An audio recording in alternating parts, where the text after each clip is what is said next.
Yeah. Yeah, so a lot of social media users, including celebrities, fed social media this week with pictures of how they would look in 40 years. These pictures were generated by the viral FaceApp, which could be subjected to investigations over privacy breaches. Here with us to talk about what this all means, Blue Dot Communications CEO Laren Peart and COO Shavani Clark. Good morning. Morning. Morning. So FaceApp, Facebook, what's this, what's that, what's not? Oh, you rhymed. What's happening? Well, most of us would have noticed on, I think it was Tuesday, that as we scroll through our timelines on Instagram and Facebook, flooded with old people, old celebrities, old friends, all over. And it was intriguing because it looked fun and looked exciting, and we're in the age where we like to alter our appearances using Snapchat and other devices. So the next day, though, we started seeing a lot of news coming out that there is a potential privacy breach and threat with this app. So what persons were primarily concerned about is the ownership of the app. The app is actually owned by a Russian company, but it's interesting to note that even though it's owned by a Russian company, Russia has over 140 million people. It doesn't necessarily mean that it's owned by the Kremlin, which I think is where a lot of the fear around the app came about, and persons started to say, oh, we need to delete the app, we should not use it. And you know, a lot of fear-mongering started, and a lot of conversation came up around that whole privacy aspect of the app. Yeah, but we're talking about privacy here, and don't we use Facebook? Don't we use Instagram, Snapchat, Twitter? How is it any different? It isn't. It isn't. It isn't. The thing I think that concerns a lot of persons about this app in particular is where it says that it allows irrevocable access to your image, and that they may modify, reproduce, and use it in whatever way they may see necessary. So can they do that, Lauren? Yes. They can do that, Lauren? That's what the license says. So when you download the app and those terms and conditions come up, And you say, agreement, yeah, I accept. and you say, I accept, And you give them and a nobody picture. reads that, and you give them full permission. So that you can see a picture somewhere on the road a couple of years from now looking billboard. like... on a billboard in an advertisement. No, you got to pay for that. But you have essentially signed away the rights to your photograph. Precisely. Yes.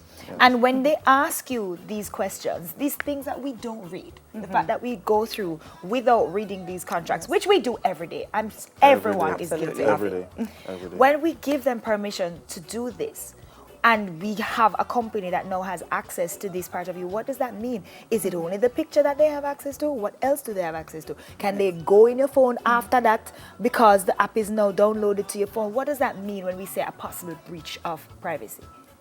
So the first thing is that you have to consciously decide how much information do you personally want to give up as an individual, right? And then understand what, you know, when you download the app and it asks, you know, should you allow the camera, allow voice, allow all of these things, that's a part of your conscious decision that you need to make, and then understand what the app is doing. So I think it really depends. It's a personal choice. So this one specifically, we're talking about FaceApp. Right. Once you have given them your I accept and they have access to this photograph, is it that they have access to anything else? Do they then have access to your camera? Do they then have access to anything that might be on your phone? What exactly is it that you're giving them access The thing about photography apps is that once you download a photography app on your phone, one of the first things you need for it to actually work is allowed access to your camera and your gallery, or your camera roll if you're using an iPhone device.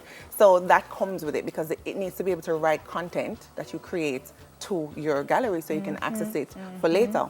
So yes, it does access your photos, but so does Instagram, so does Snapchat, so does your emails, everything. right? Facebook, all of them. What they've come out to say, the CEO, is that they actually don't store any data once you've uploaded a photo and they've done the moderations and stuff. They don't necessarily keep that information.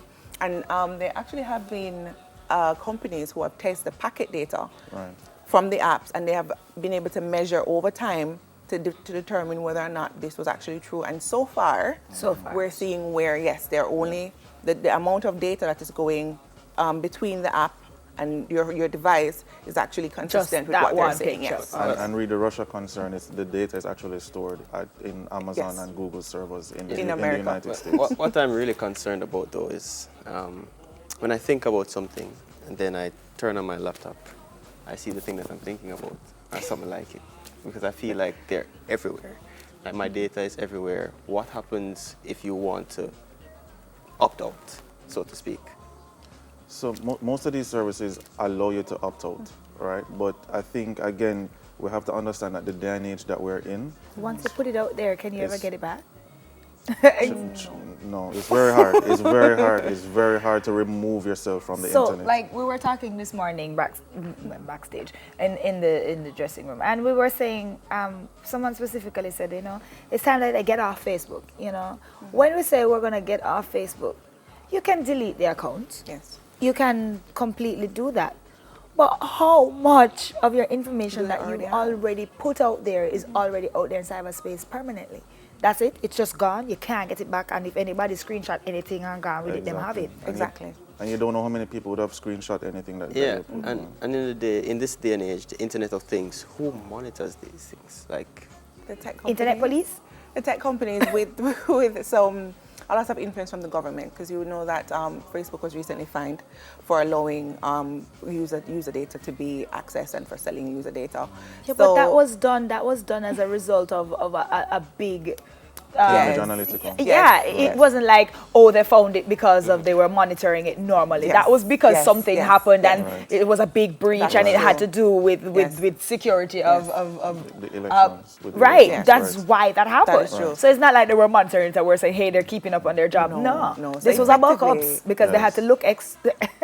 so what does that mean? Okay, we're speaking about Facebook and government, but what does that mean for Jamaica? I mean, we want to narrow this thing down. What does that mean for our children who are using these apps, companies who are using these apps, who have sensitive data? What does it mean for us?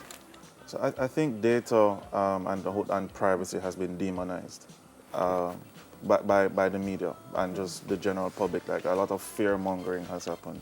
But our standpoint is that data does more good than it does harm.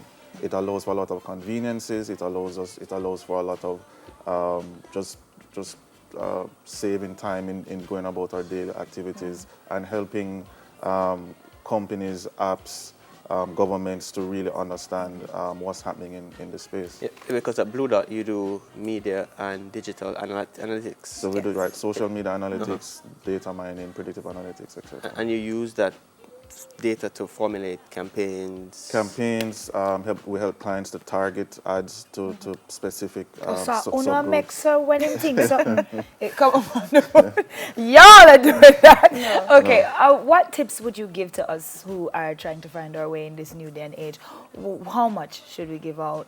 What should we not use as opposed to what apps we should use? What tips can you give us to guide us a little better? Well, that really boils down to the individual. We all have our privacy thresholds. I may be comfortable with a greater deal of things than Lauren is comfortable with, that you may be comfortable with.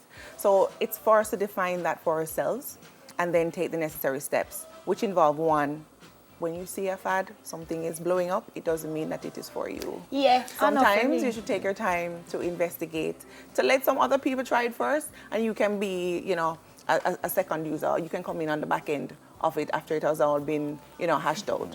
Also, the devices that we use. I mean, once you have a smart device, the access. You have your Google on it, you have your emails on it, your location settings. All of these things are being tracked and monitored by not just the tech companies that create the apps. Exactly, but also your providers are looking at your usage data as well. If something is free, you're the product. You're the product. No, for sure. wow.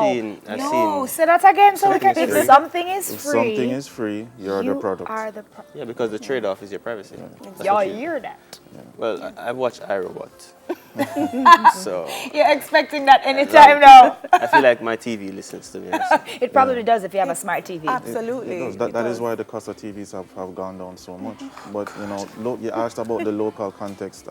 So there's a lot of uproar about needs, etc. But Facebook, Google, Instagram will have more, or already has more information on you than needs ever will. Yes. So I think publicly, and we as a company, we need to help to educate the public as to quote-unquote dangers of privacy. Well, of I data. think if you want to go get some education, you can go to Blue Dot Communications. Yeah, you want and they'll a tell you smart all TV for about buy? it. I go sell mine. A big buck. Thank you guys for stopping Thank by. you. This was a lot of very good information. Guys, be careful where you put your info out there. Yeah, Blue Dot Communications Chief Executive Officer Lauren Peart and COO Ms. Shavini Clark. More to Thank come you. on Weekend Smile. We'll be right back. Turn off the Instagram and the Facebook. You Just get a get big away. buck TV? We'll soon come. Big Back TV? Yeah. Can't find I it. get We'll mad. soon.